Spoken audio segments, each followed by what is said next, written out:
বন্ধুসকল, এইবাৰ ৰেচন কাৰ্ডক লৈ পেলাই ডাঙৰ সিদ্ধান্ত ল'লে কেন্দ্ৰীয় চৰকাৰে। কেন্দ্ৰীয় চৰকাৰে সিদ্ধান্ত ল'লে ৰেচন কাৰ্ডৰ পৰা আপোনালোকে এতিয়া চাউল লাভ নকৰিব, বন্ধ কৰি দিয়া হ'ব চাউলৰ পৰিৱৰ্তে 9টা সামগ্ৰী লাভ কৰিব। দেখিছে আপোনালোকে কোটি কোটি ৰেচন কাৰ্ডৰ হিতাধিকাৰীলৈ ডাঙৰ খবৰ। এতিয়াৰ পৰা ৰেচন কাৰ্ডত লাভ নকৰিব বিনামূলীয়া চাউল। দেখিছে আপোনালোকে চাউল বন্ধ কৰি দিয়া হ'ব। এইটো কেন্দ্ৰীয় চৰকাৰৰ সিদ্ধান্ত হয়। ৰেচন কাৰ্ডক লৈ ডাঙৰ সিদ্ধান্ত কেন্দ্ৰ চৰকাৰৰ। দেশৰ 90 কোটি লোকক সামৰি লয় ৰেচন কাৰ্ডে। দেখিলে আপোনালোকে দেশৰ 90 কোটি লোকক দিয়া হয় ৰেচন কাৰ্ড, অৰ্থাৎ ৰেচন কাৰ্ডৰ জৰিয়তে চাউল দিয়া হয়। 90 কোটি লোক আছে, 90 কোটি লোকৰ ৰেচন কাৰ্ড আছে, আৰু এই ৰেচন কাৰ্ডৰ জৰিয়তে যি চাউল লাভ কৰিছিলে এইবাৰ বন্ধ কৰি দিয়া হ'ব চাউল। কেন্দ্ৰৰ সিদ্ধান্ত অনুসৰি এতিয়াৰে পৰা হিতাধিকাৰীয়ে লাভ নকৰিব চাউল। কেন্দ্ৰৰ সিদ্ধান্ত অনুসৰি দেখিছে আপোনালোকে, যিহেতু কেন্দ্ৰত সিদ্ধান্ত কৰা হ'ল চাউলৰ পৰিৱৰ্তে 9বিধ সামগ্ৰী বিনামূলীয়াকৈ দিয়াৰ সিদ্ধান্ত কেন্দ্ৰৰ।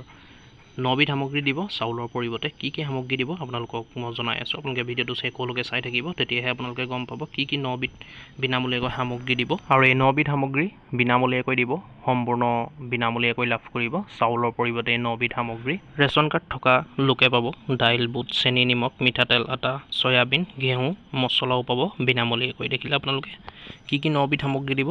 দাইল দিব, বুট দিব, চেনি দিব, নিমখ দিব, মিঠাতেল, আটা, চয়াবিন, ঘেঁহু, মছলা আদিও পাব বিনামূলীয়াকৈ। চাউলৰ পৰিৱৰ্তে এই 9বিধ সামগ্ৰী দিয়াৰ সিদ্ধান্ত লৈছে কেন্দ্ৰীয় চৰকাৰে। দেশবাসীক পুষ্টিকৰ আহাৰ যোগান ধৰিবলৈ এই সিদ্ধান্ত। কোটি কোটি ৰেচন কাৰ্ডৰ হিতাধিকাৰীলৈ ডাঙৰ খবৰ।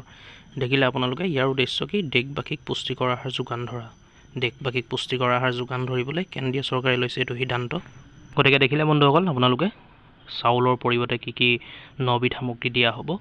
ৰেচন কাৰ্ডৰ জৰিয়তে যি চাউল লাভ কৰা হৈ আছিলে তাৰ পৰিৱৰ্তে দিয়া হ'ব এই 9বিধ সামগ্ৰী। গতিকে আপোনালোকে গম পালে।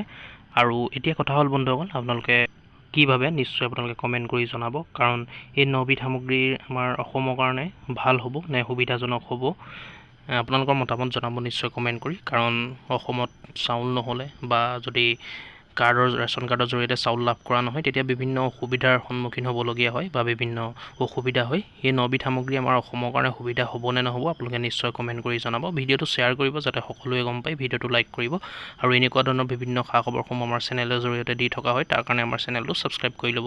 ধন্যবাদ।